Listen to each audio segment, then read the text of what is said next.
本日は優しい甘さのジャム蒸しパンを作ります。今回使った材料はおからパウダー 15g、 ベーキングパウダー 3g、 豆乳 50g、 卵1個、ジャム 20g、 おからパウダー 15g、 ベーキングパウダー 3g、 粉類を混ぜ合わせます。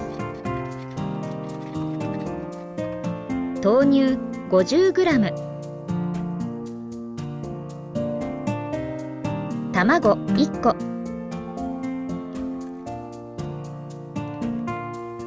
ダマにならないようによく混ぜます。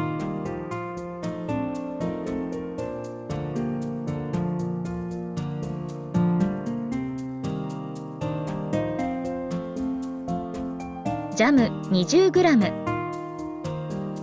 ジャムは 10g だと甘くなかったので 20g 以上入れた方が良さそうです。トントンと空気を抜きます。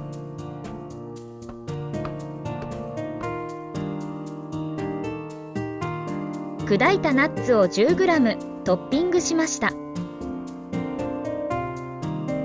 600ワットの電子レンジで2分30秒から3分加熱します。